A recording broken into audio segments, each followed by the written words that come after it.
Well, good day. You have reached the final of week number one, and I just want to review some of the basic understanding of the traditions of ecclesiology as it relates to your participation and maybe your biblical perspective in regards to the different forms.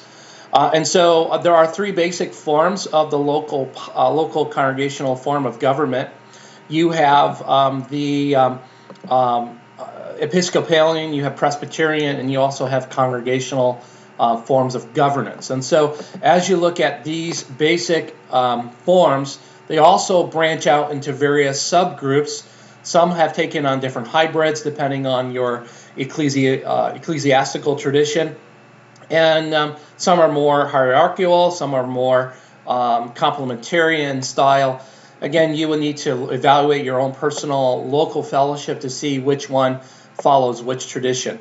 One of the major Episcopalian style governments is found within our Roman Catholic Church, Orthodox churches, and then at the Protestant level you see the United Methodist Church operating from an archbishop, bishop, rector, and then finally the congregation.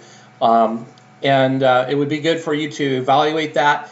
Again, you're looking at some major branches of Protestant, which is the United Methodist, and then moving to the Latin side of the church, Roman Catholic, and finally the Orthodox tradition picks up this Episcopalian form of governance. And then you move toward the Presbyterian form of governance, which is you have at the local level a session, which is your elder team, ruling elders, and then several members from that session represent the presbytery and then the general senate as it relates to church. Again, church governance, they're the ones deciding polity.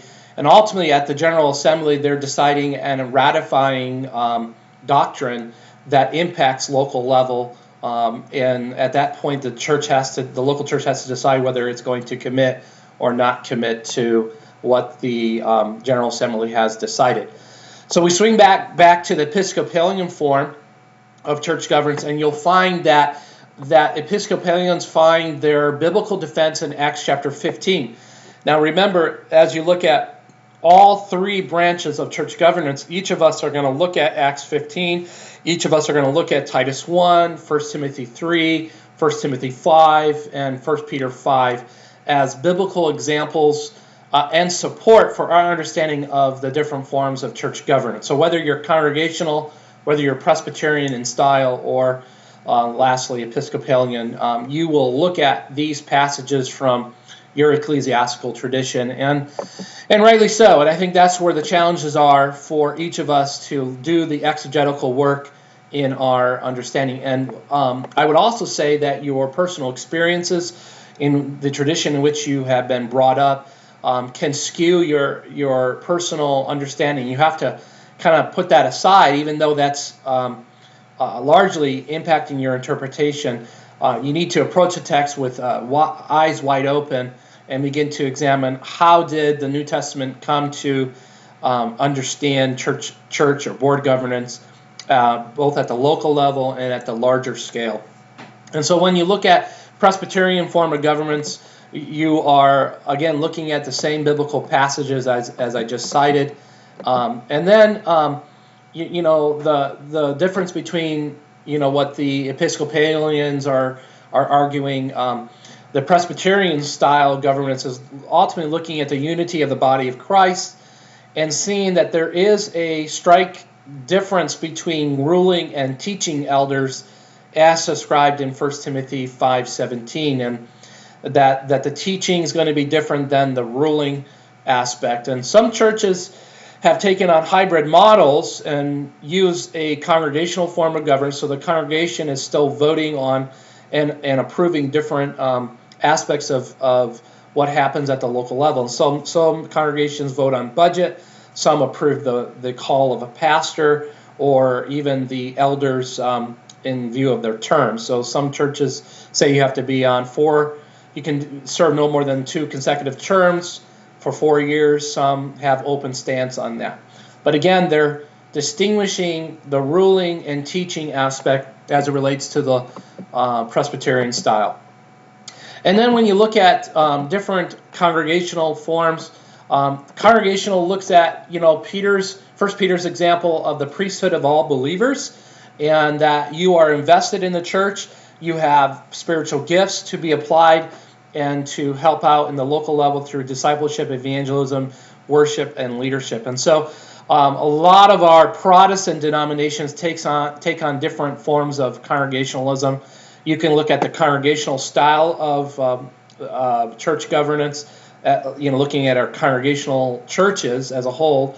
And then those branches begin to expand out into Baptist, Mennonite. The Evangelical Free Church of America is largely a congregational form of church where the membership rests in the authority of the membership at the local level. And then, of course, non-denominational and independent churches follow up in order. And so they see at the congregational level that God is the foundation of order. God is a God of order, and there are systems and protocols for which the local church should follow and be ordered under it. And so everything done in an orderly manner as Paul directed in 1 Corinthians 14:10, and that there should not be chaos.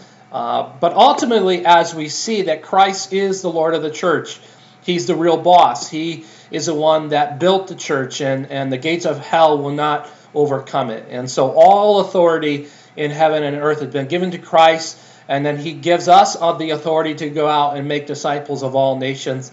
And ultimately, each of us get to use our spiritual gifts in teaching, in worship, in leadership, and service. And so, Paul writes in Ephesians 4:7-11, that he gives gifts to men in order to serve the body of Christ. And so there are other different forms of church governance. You have the single elder model, ultimately in many of our Baptist churches, where the pastor is the leader and he's the only elder, and then that moves down to the deacon board, and then finally the congregation. And then you have the corporate board model, where the church board is the board governs. They direct the affairs of the church. You have the pastor, and then it moves down to the congregational level. And then finally, there's pure democracy, where the congregation votes on everything, on every little detail, and they are working through those aspects of making decisions on behalf of the church. Again, many New Testament passages speak about the affairs and governance of the local church. There's Acts chapter 11:30. There's James 5:14. Again, Acts 14:23. And you have Philippians 1:1, Titus 1:5, and finally 1 Peter 5:1 are just a variety of examples. And so those are just some beginnings of the church traditions as we see it. And hopefully that will give you a good beginning foundation for this week 1 class and the Genesis of Doctrine and the other books that you're reading as well.